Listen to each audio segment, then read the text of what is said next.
o sorriso no rosto de quem viu o Peixão ganhar depois de 30 anos.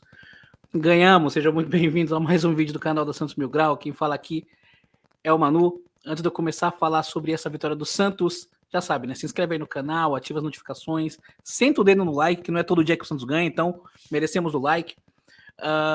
E bora falar desse jogo aí. Santos 1, Atlético Goianiense 0. O mais importante sobre o resultado de hoje é o resultado em si. O Santos ganhou. E por que eu falo isso? Se depois de tudo que aconteceu nas últimas semanas, humilhação para o Corinthians, eliminação da Sul-Americana, Santos sem ganhar há 1 zilhão de jogos, queda de Fabian Bustos, se a gente não responde isso com uma vitória, seria como mostrar que não adiantou de nada trocar o comando técnico, tirar o técnico que estava anteriormente.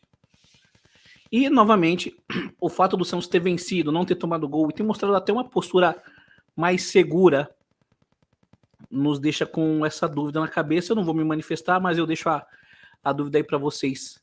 Será que o jogo de hoje mostrou que o Santos estava querendo derrubar seu antigo treinador? Respondam aí. De qualquer jeito, o Santos volta a vencer no Campeonato Brasileiro, vai a 22 pontos. Atualmente é o 8º colocado. Tá a 5 pontos do Fluminense, que é o primeiro no G4. Tá a 8 pontos do Palmeiras, que é o líder. Em compensação, tá a 4 pontos do Ceará, que é o primeiro no Z4. Ainda tá bem aberto o Campeonato Brasileiro, mas se a gente perde hoje, o Santos ia entrar numa crise tremenda, assim, tremenda. Seria... Eu não vou falar a pior derrota do ano, porque se a gente perde pro Água Santa ali naquele Paulista, a gente podia ter caído, né? Mas com certeza seria uma das piores derrotas do ano. E essa vitória é uma das mais importantes dessa temporada, sem sombra de dúvida. Então, antes de falar sobre esquema tático, sobre jogador a jogador, comemorem, o Santos ganhou. O Santos conseguiu o mais importante, que era vencer hoje, dar uma resposta a tudo que aconteceu, tudo que vinha acontecendo nessas últimas semanas com o time do Fabian Bustos. Santos hoje foi a campo com, obviamente, Marcelo Fernandes no comando técnico, presuntismo salva, tremam adversários, Giovani ou Messias como auxiliar. Agora vamos ver se ele continua, vamos ver, né? Enfim, não sei. João Paulo no gol, Matos na lateral, Maicon de volta, Maicon e Bauerman, Felipe Jonathan na lateral esquerda, porque o Lucas Pires se machucou, deve ficar fora mais alguns jogos, tomara que se recupere. Fernandes e Zanocelo, 2 volantes, uma linha de 3 no meio campo, um aberto pela direita, Batistão, um centralizado no meio campo, Carlos Sanches, e um aberto pela esquerda, Lucas Braga, e o Marcos Leonardo lá na frente como centroavante. O Santos fez um bom primeiro tempo bem decente, mas eu achei o Marcos Leonardo um pouco isolado lá na frente. Isso mostra que Batistão e Braga não jogaram como pontas, né? Não foi um 4-3-3 com Batistão e Lucas Braga de pontas. Foi um 4-2-3-1 com Lucas Braga aberto no meio campo pelo lado esquerdo e Batistão no meio campo pelo lado direito. A diferença é que dessa vez a gente tinha um meia centralizado, que era o Carlos Sanches, e o Carlos Sanches é aquilo que eu digo. Ele é um jogador que solta a bola muito rápido, ele solta a bola pro lado direito pro Batistão, ele solta a bola pro lado esquerdo pro Lucas Braga, ele tenta armar pro Marcos Leonardo, toca pra frente, ele dá dinâmica pro meio campo do Santos, e o Santos deixa de ser um time previsível. Nos jogos anteriores era ou arrancava com o Ângelo pelo lado direito, ou arrancava com o Braga pelo lado esquerdo. Então era só neutralizar esses 2 jogadores. Com o Sanches, é difícil você neutralizar o Sanches porque ele não é um jogador que fica com a bola. Não é um jogador que arranca com a bola. É um jogador que a bola chega nele e ele já solta. Então ter um jogador que solta a bola rápido é muito importante, principalmente o jogador com a visão de jogo do Carlos Sanches. A primeira jogada perigosa foi aos 15 minutos do primeiro tempo. O Rodrigo Fernandes rouba uma bola, arranca, faz o fundo e cruza, e o Marcos Leonardo cabeceia para fora. Eu achei que ele podia ter feito o gol ali, desperdiçou essa jogada, o Marcos Leonardo. Aos 19, o Madison cruza para o Batistão, que domina e gira chutando no ângulo. O Ronaldo, que é bom goleiro, fez uma bela defesa. Dos 10 minutos até uns 30, só deu o Santos, cara. O Santos pressionou muito. Nos 22, escanteio, o Batistão domina, corta o zagueiro e finaliza por cima. No minuto seguinte, aos 23, o Batistão recebe o cruzamento do Lucas Braga. O Lucas Braga que jogou bem. Ajeita para trás pro Zanocelo que vinha chegando, que domina e é travado na hora do chute. Aos 26 do primeiro tempo, o Zanocelo recebe do Lucas Braga, tenta chutar colocado, o goleiro faz uma defesa fácil. Depois dos 30, o jogo fica mais morno. O Atlético Goianiense não teve grande chance no primeiro tempo, só no final do primeiro tempo. Aos 42 do primeiro tempo, o Lucas Braga faz uma bela jogada, dribla 2 jogadores e chuta cruzado. O Batistão quase chega de carrinho. Não sei se foi o Batistão ou o Marcos Leonardo. Então, o primeiro tempo termina com aquela impressão de caramba. O Santos está jogando bem, está com uma postura boa.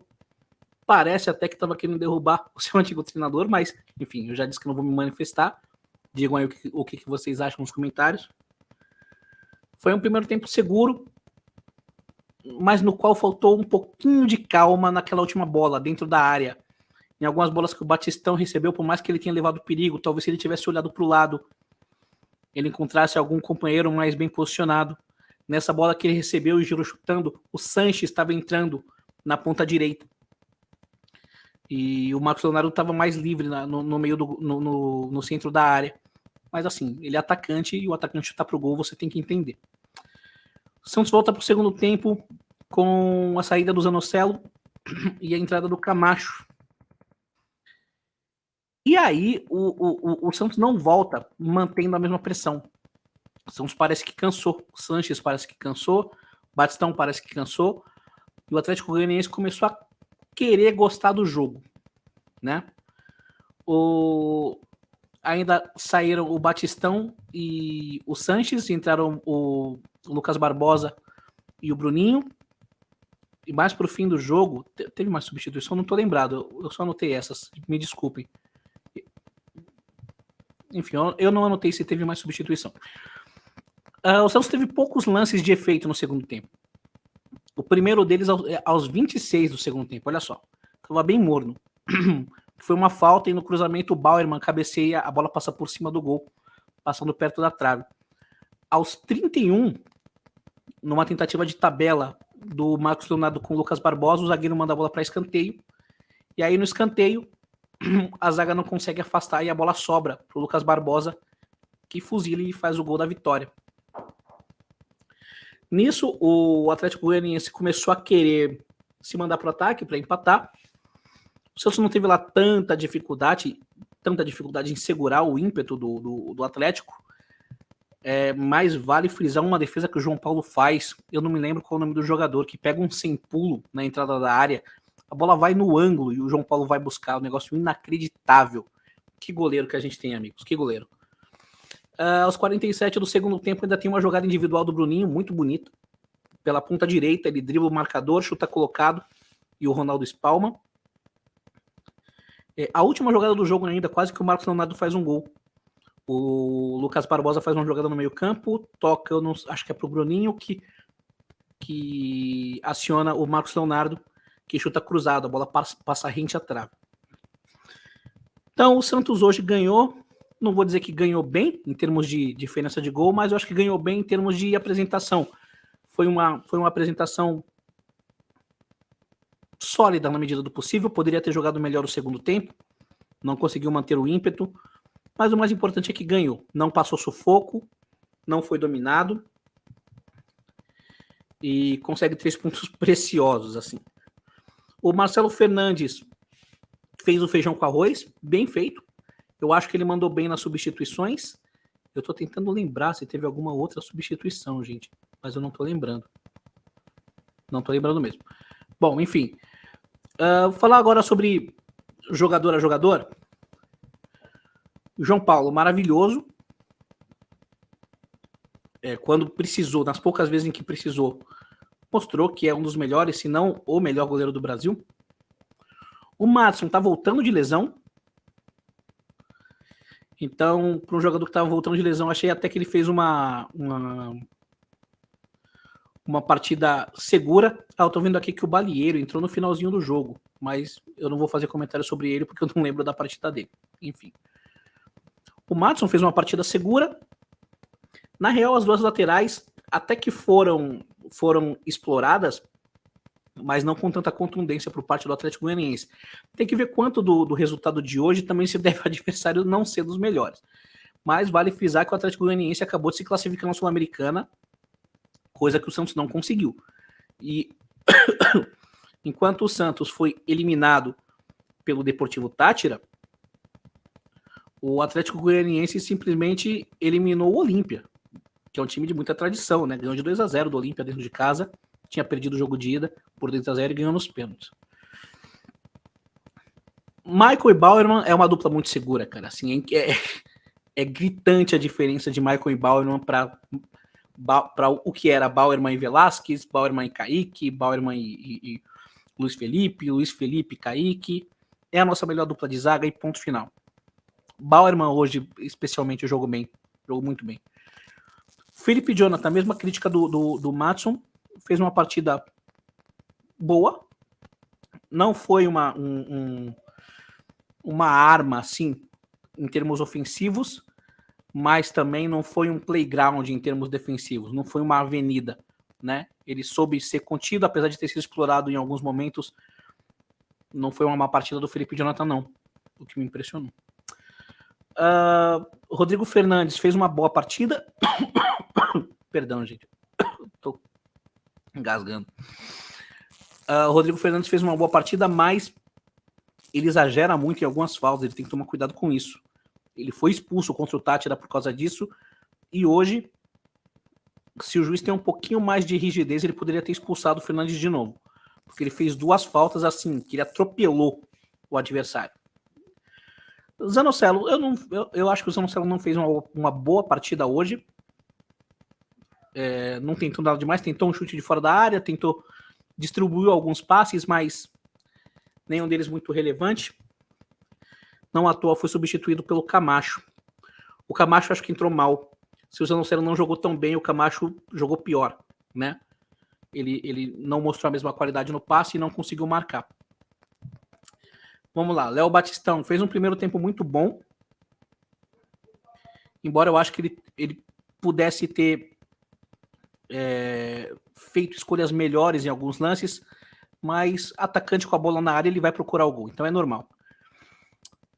Vamos lá, o Batistão ele foi substituído, deixa eu ver.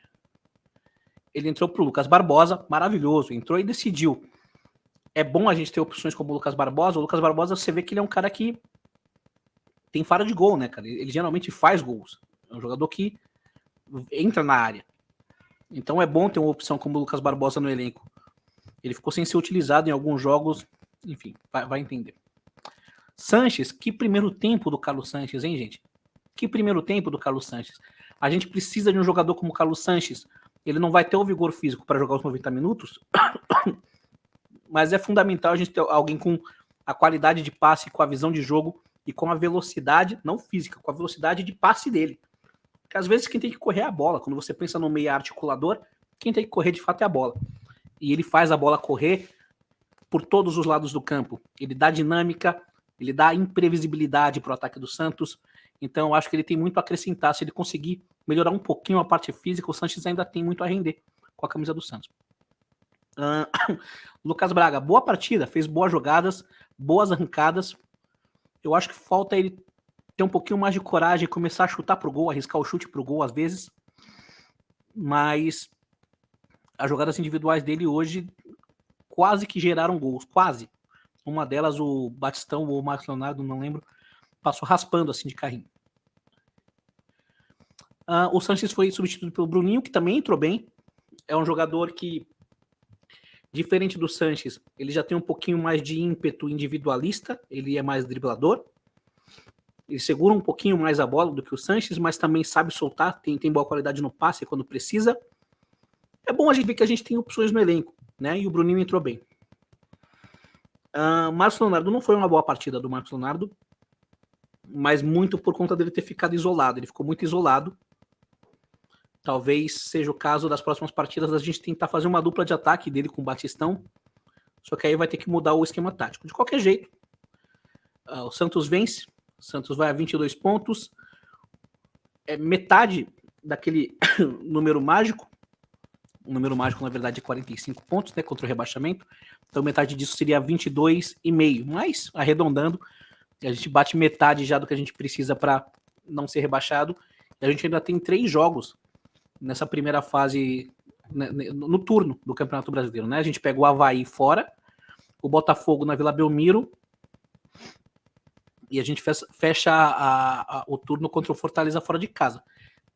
Eu ouso dizer que são 3 adversários vencíveis. Mas, dado o nosso histórico recente, eu me contentaria se a gente, sei lá, fizesse 4, 5 pontos, ganhasse em casa, empatasse 1, ganhasse em casa, empatasse 2, ganhasse casa e não perdesse os 2 jogos fora de casa. Para mim já tá de ótimo tamanho pro turno. E é isso. Esperar o que vem por aí. Vamos ver se o Santos vai apresentar o executivo de futebol na sequência. Eu não sei o quanto a diretoria dá créditos a essa comissão técnica, eu não sei o quanto o Giovani foi posto na comissão técnica de forma temporária, eu não sei o quanto essa vitória dá moral para o Marcelo Fernandes e para o Giovani para continuar no comando técnico do Santos. Eu espero que o Santos traga um treinador, mas pensando que o Santos, para esse ano, para 2022, tem que pensar em não cair, porque, novamente, segundo o Andreas Rueda, se a gente chega no final do campeonato, o Santos muda de patamar e começa a investir, talvez eles tenham essa mentalidade de manter a comissão técnica fixa esse ano. Eu espero que não, tá, gente? Mas é só um achismo. E a partir de 2023, sim, começar a investir mais pesado em comissão técnica, em treinador e tudo mais. Mas isso aí é só o tempo que vai nos responder, né? Vamos aguardar os próximos passos da diretoria e torcer para que a gente não passe mais 15 jogos sem ganhar, ou 15 jogos só ganhando um jogo. Nossa última vitória tinha sido contra o Juventude, se eu não estou enganado, fora de casa. Deixa eu ver quantos jogos a gente ficou sem ganhar aqui depois do Juventude. Negócio maluco. O Santos ganhou do Juventude, empatou com o Bragantino, tomou de 4-0 o Corinthians, empatou com o Corinthians, empatou com o Tátira, perdeu do Flamengo, empatou com o Tátira e foi eliminado. Foram 6 jogos sem vencer, e antes do Juventude a gente já tinha empatado com o Atlético, com o Internacional, com o Atlético Paranaense, perdido do Palmeiras, empatado com o Banfield e empatado com o Ceará. Foram 6 jogos, foram 13 jogos com uma vitória. Negócio absurdo, assim. Então essa vitória vem muito a calhar, assim, alivia, tira um peso das costas dos jogadores, da comissão técnica, que eu tenho, porque o Fernandes, ele viveu tudo isso, tenho certeza que deve ser um alívio para ele, e para nós torcedores, né? A gente não aguentava mais perder, empatar, tomar goleada, ser eliminado, a gente precisava de motivos para sorrir, a gente não teve motivos, porque foi só 1-0, mas tá bom. Para quem via com o retrospecto que a gente via, 1-0, meio a 0 tava bom. Então a gente comemora bastante esse 1-0. E é isso aí. Se inscreva aí no canal, ative as notificações, deixem um like, por favor, que é muito importante. E aguardem os próximos vídeos. Tranquilo, nação? Pra cima deles, rapaziada.